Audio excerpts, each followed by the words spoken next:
Good morning. Good morning. Welcome to Easier Habits Live, your favorite 8 a.m. business live stream, Central Time. I'm Alec from Easier Habits. And I am Meg. I'm a global English communication coach.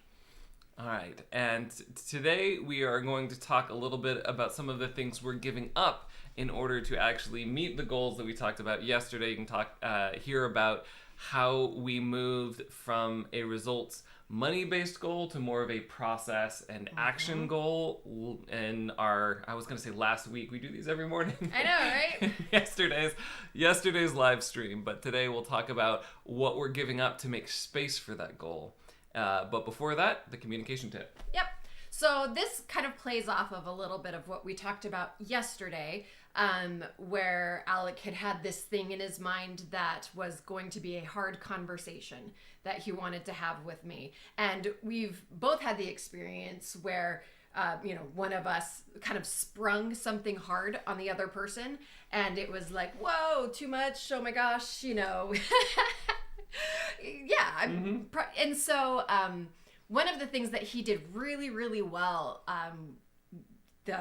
Sunday, I guess, was talking about there was going to be a hard conversation first, right? So preparing me with that. And so then, of course, I build up in my mind it's going to be this horribly terrible thing, and it really wasn't at all. So it was like, oh, okay. Oh, yeah, this wasn't a hard conversation at all. But that idea of kind of preparing your listener for what's going to happen.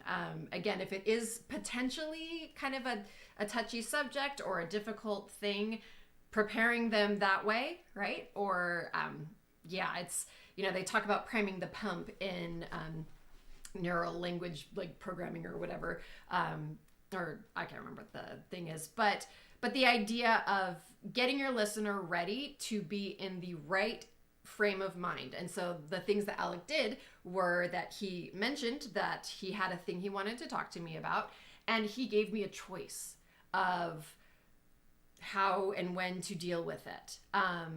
We happened to have time, and I was actually in a pretty good state of mind already, and so I said, let's just do it now. Also because sometimes my mind would have made that bigger and I would have just been stressed until we did it. But even having that choice was huge. Mm-hmm. That was a big deal. And knowing that it could potentially be hard, I was then able to kind of, I don't want to say remove myself emotionally, but Prepare emotionally, knowing that, we do have a very good relationship, that we give each other the benefit of the doubt, and that he's not bringing this up as an attack on me. He's bringing it up because there's something that he's realized in his life, and it's a good thing that you're talking to me about it. And so, just when you have to bring up something difficult, make sure you kind of prepare your listener. If you are the listener, kind of prepare yourself. Yep. And the difficult thing was just I wanted Meg to come up with an idea of, one, what does failure look like? How do you know if you have failed? Mm-hmm. And what would we do then? Yeah. And her reaction to that was actually very interesting, which is that it was actually less stressful knowing, what you're going to do if things don't work out and what that looks like. Yeah.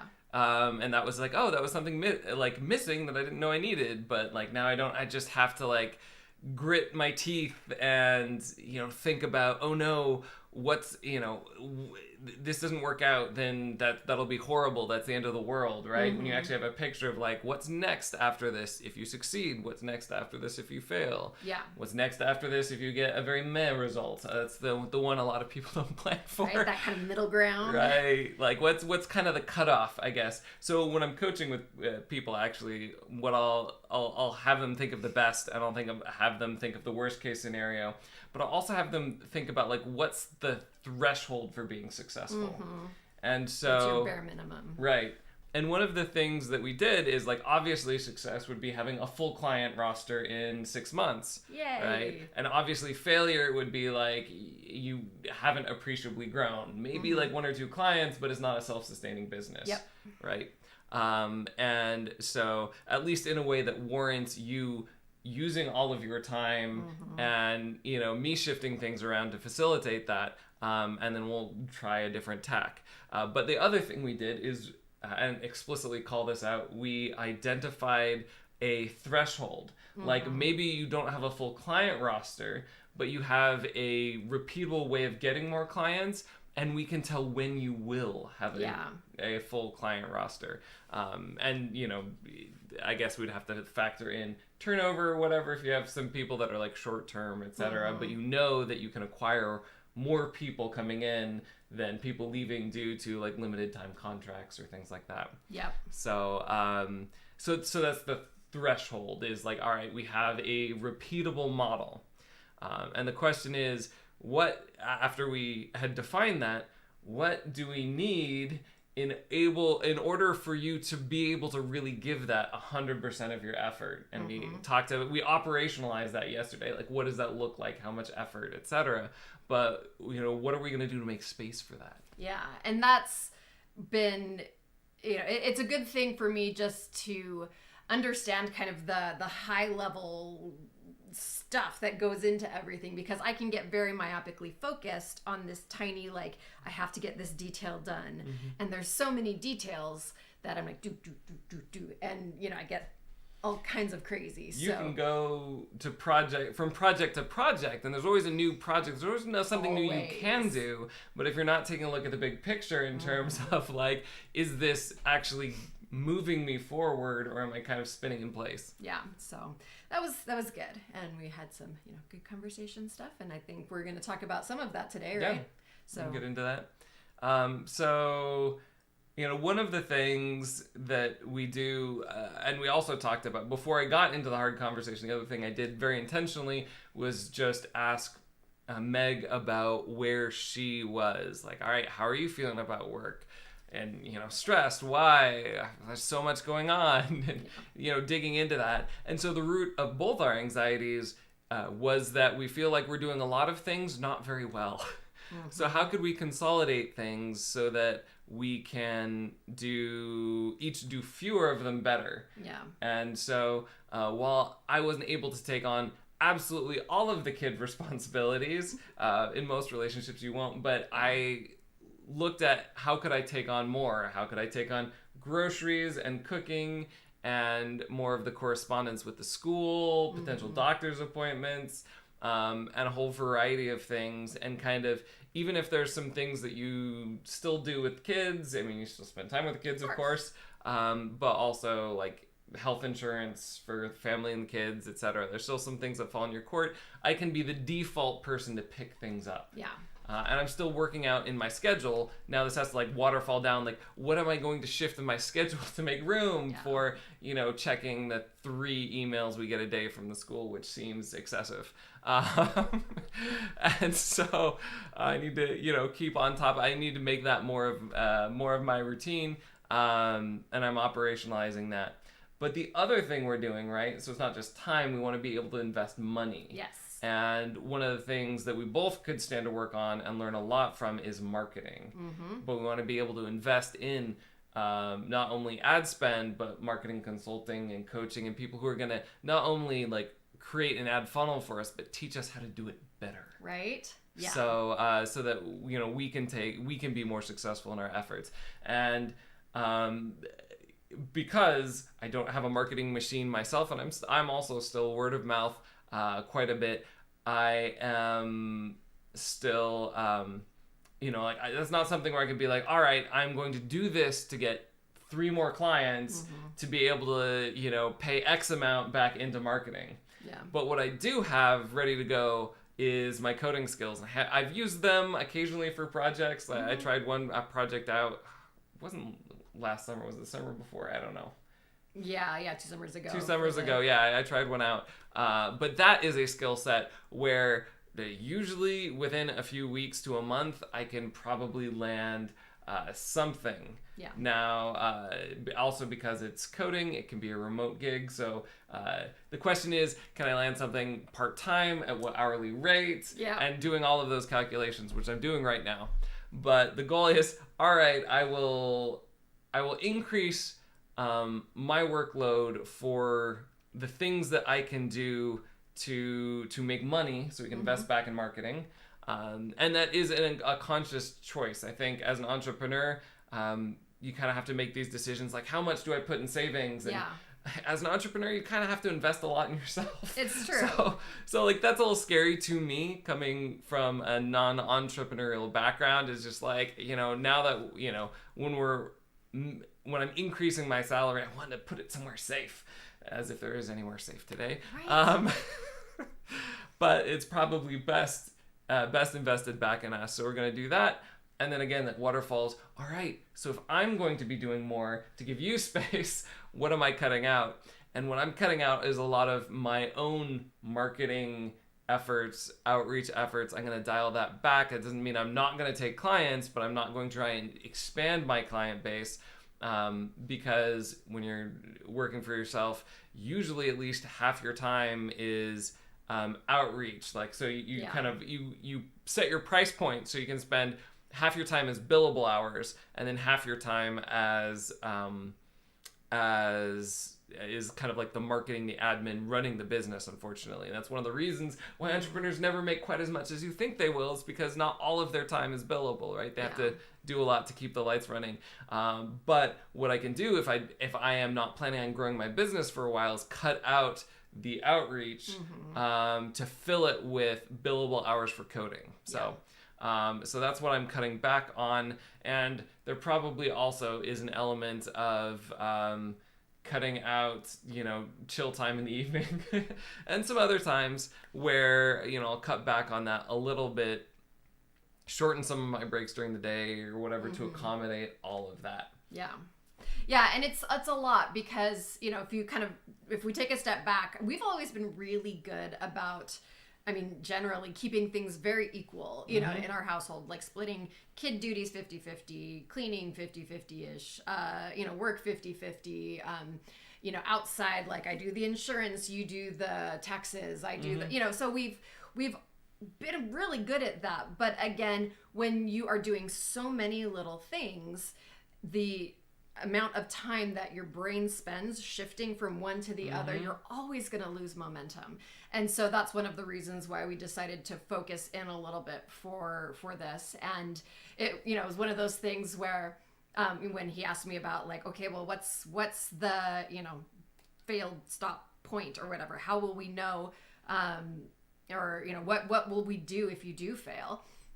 And I was like, ugh, I don't want to think about this because my brain doesn't like to think about failure. Oh my gosh. But it was really good because it did allow me the space to realistically say, okay, well, honestly, if, because again, I've been ramping up my efforts and everything, figuring out what is necessary to start getting clients.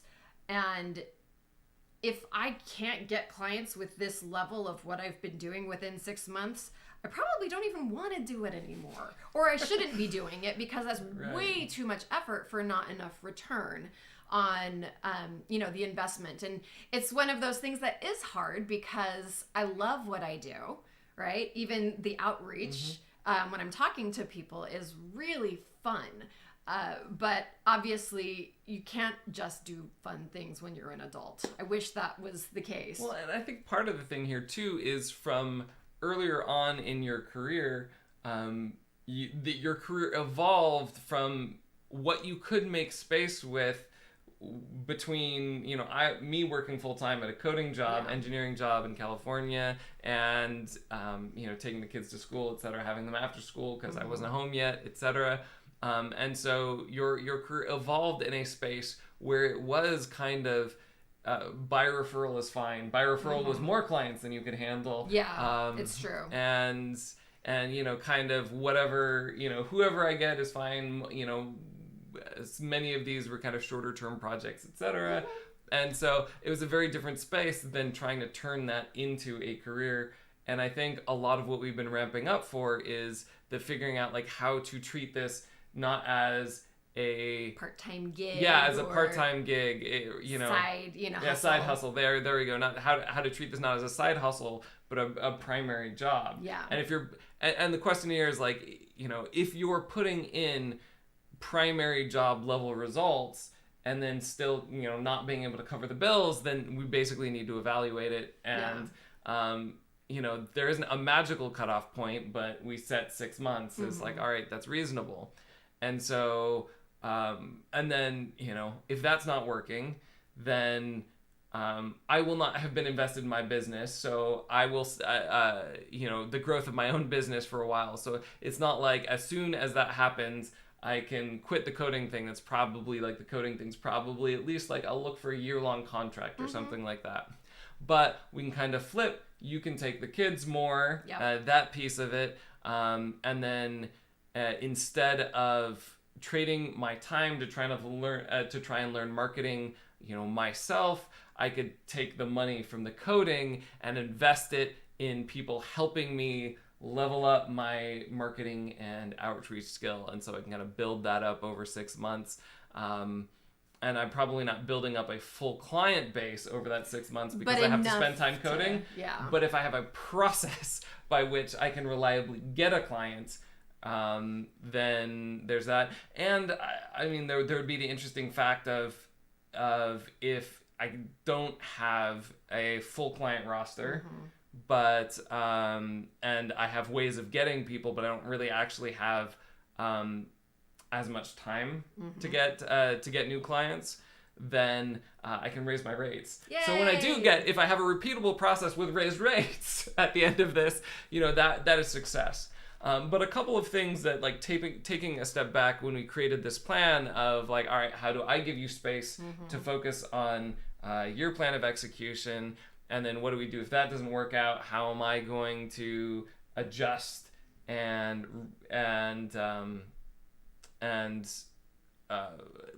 adjust and recover, and where are we going to go from there, etc. We also talked about, I guess, if you do ramp up your clients and you're covering our income, then eventually I can stop the coding thing. Yay! That's our ideal situation, because again, I do love what I do. I love my work. If I could actually like sustain our family with that, oh my gosh, that's my ideal life. So, that was the best case scenario. And then we also talked about that worst case scenario where I fail. So I just go back to, doing kids, you go back to, coding full time, and we are just kind of in that same holding pattern that we were before. And you were the one who actually, kind of brought that up as like, well, I mean, we've done that before and it didn't work for either of us. It's one of the reasons why we started doing our entrepreneurial things, is because I don't thrive in a stay-at-home mom situation, and you don't thrive in a 9-to-5, job at a corporate culture that doesn't value efficiency. Well, it's not efficiency, but there's a lot of issues, but there's a lot of major product development processes by which basically other people are throwing away your work constantly as engineering because they can't be bothered to do MVP, and like that always got on my nerves. I'm very disheartening, right? Not for anybody. I can't imagine. Well, and it's just like collective insanity. I mean, most people go to a job just to get by. And to make money, and so like it's like, oh, that didn't work, that's fine, I'm still getting my salary. And like honestly, it's not like because we did this big thing that didn't pan out, I'm going to get fired as long as I was looking productive and busy in my in my seat. So anyway, there's just a lot of craziness. I'd rather help people launch products more successfully than just get a steady paycheck for building products on repeat that are failing. And like most things you try in business are going to fail, so it's not like everything's going to be successful. But there are things you can do to maximize that. And anyway, so that was there was a number of other things too. Like I wanted to be a manager because I had in my mind like the perfect manager. In my head is someone who's a good coach, but like that is completely irrelevant to managing in engineering, right? And so I had a friend, for instance, who worked at Facebook who gave a great example, which is like when there's a conflict at work, it's just move work groups. There's no attempt to resolve it.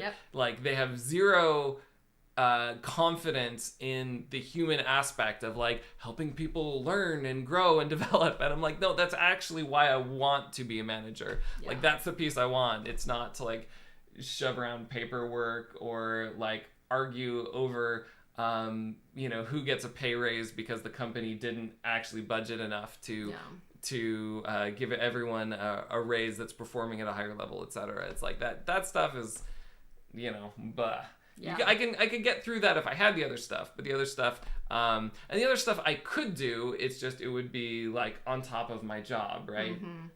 Exactly. And so if you're not getting paid for the level Right. of work that you're doing, and you've had that multiple times Right. in various jobs where, I have a hard time only being an engineer. I'm happy to also design hiring and training processes and run some training processes. But I end up doing that for free on top of my job, rather than like actually getting promoted, for that, because that's, the type of thing you would expect a manager to be doing, etc. So there's all these reasons why it's like, all right, I've been there. Like, I know where that road ends. And like, probably if I were going to do that long term, the solution would have to be for me just to like learn not to engage the human side of things, and just be an engineer, which is not really who I want to be. It would feel like shutting off a part of myself. So it's like, yes, we could do that to keep the lights on, and I could certainly do that like for a contract. It's like I don't have any problem doing that, but that there's no career growth, right?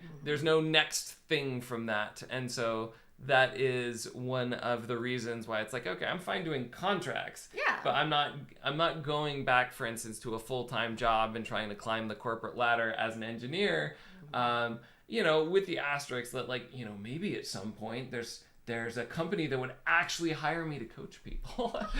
And that would be fun. I would enjoy doing that. It's kind of what I do with clients already. So there's caveats or whatever, but we kind of define different worst case scenarios. And that was kind of one of them, is just like, all right, we go back to what we've done before, but like neither of us is growing in the dimensions that we want to be growing.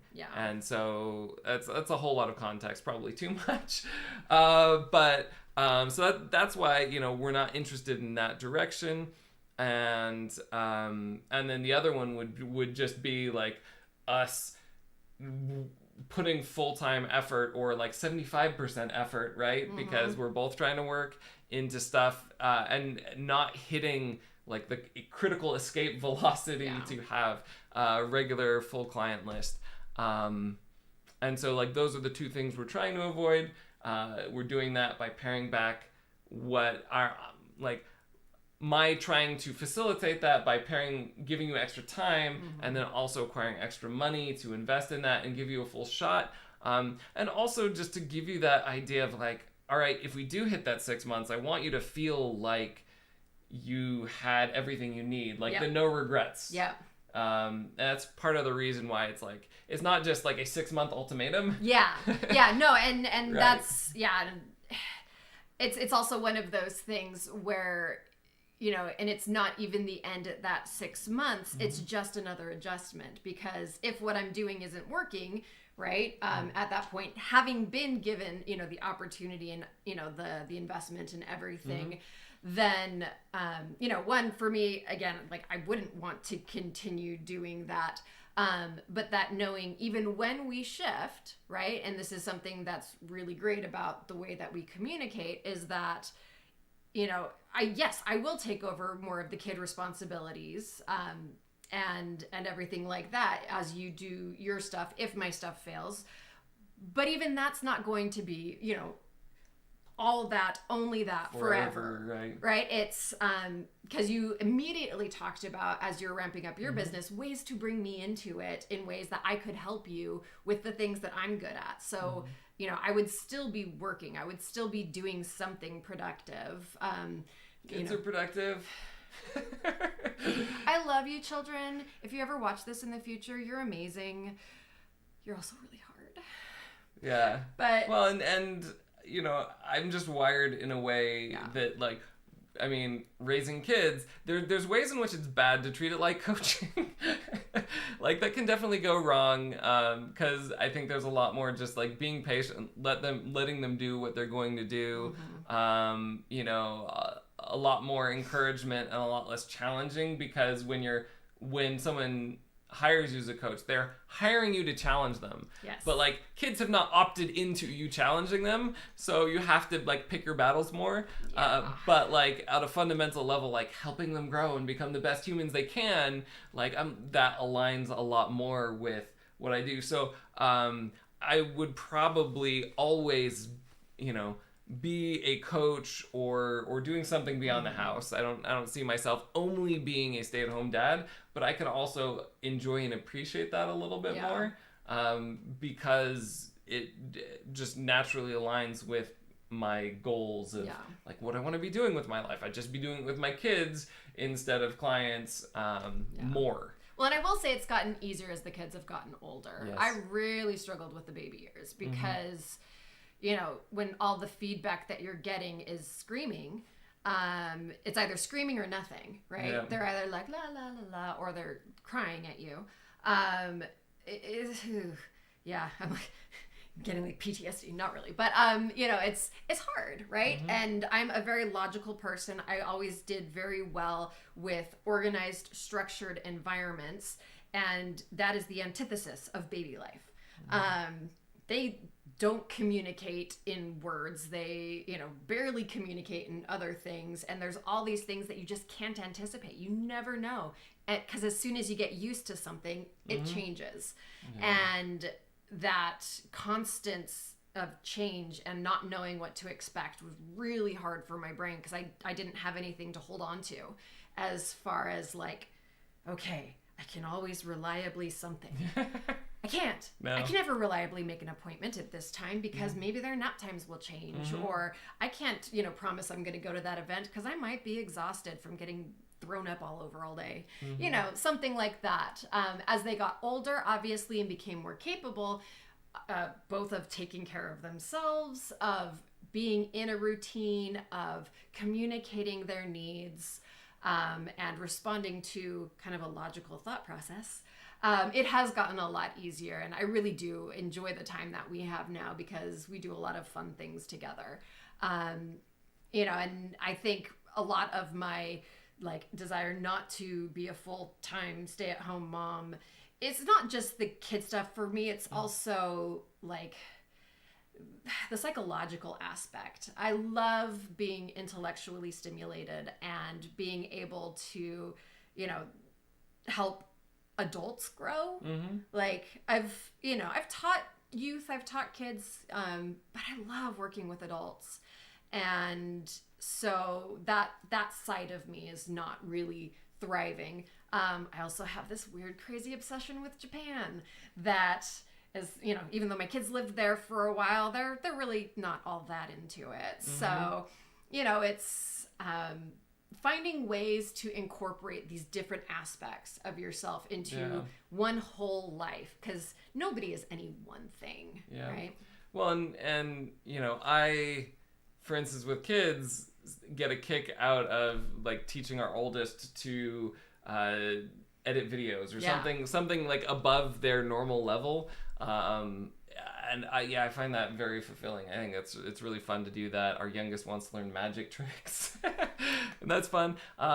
They ask me, interestingly, a number of science questions or occasionally math questions. The math questions are pretty basic, but the science ones, I have to remember high school chemistry and other things sometimes. Some physics. What is a chemical reaction? I'm like, oh yeah, it's there's something about energy or temperature changes in state, going through that stuff. So, I find it actually, especially again at this age, is it can be an intellectual exercise, or watching a documentary while drawing with them, because there's documentaries that have ancient ruins or interesting things in it. They get really into that. So anyway, so it's you can find pieces of what you love and what you do regardless of where it is.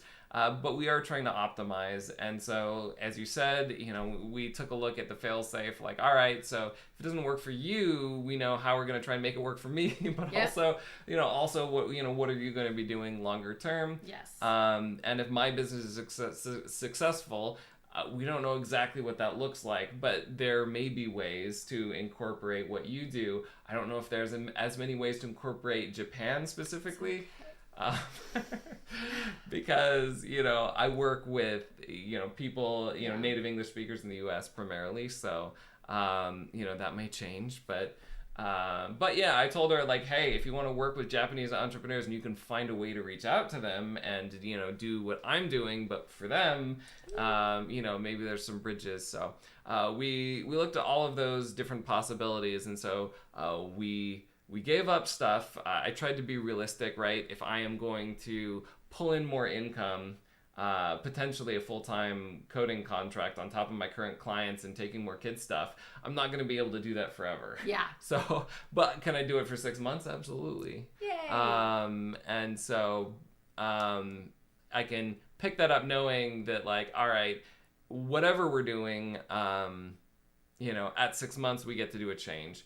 And so that has been really helpful. Mm-hmm. I think the other thing we explicitly let go of, I've been trying to set up some hangouts and like a social life. I'm probably just not going to worry about it. Like maybe if it happens, if somebody else actually initiates something and schedules something for like maybe a Saturday, then, I'll try and hit that. But I'm not going to do, it was kind of already fizzled out, but like Monday night game nights and other things, I'm paring that back. So, the business tip is just really a recap of the principle of this, which is when you make a new goal, or if you've been working on a goal, or you've had a goal for a while and you haven't been really achieving because you're doing too many things, take something out. It's like when people have that rule about clothes, like if they get something new, they have to get rid of something old. Mm-hmm. Like do that with your goals. People don't do that. People just make goals to do more and more and more and more.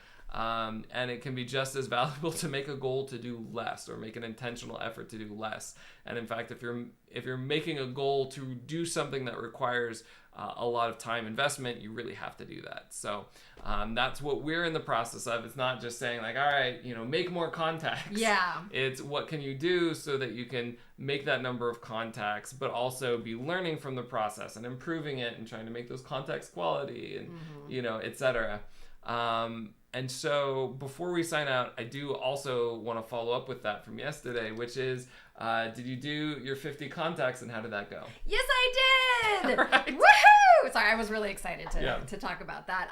And it was good. I mean, it's interesting because, I want every single contact to be really high potential value and everything like that. But in order to reach 50, I realized, after getting 20 done in 4 hours in the morning or something like that, that I was going to need to okay, well, maybe I'm not going to be able to have these really super in-depth for all of them. Some of them, sure. But also recognizing the potential in contacts of commenting on other people's LinkedIn or Instagram or other things. And actually looking at it this morning, a lot of those ones are ones that got responses.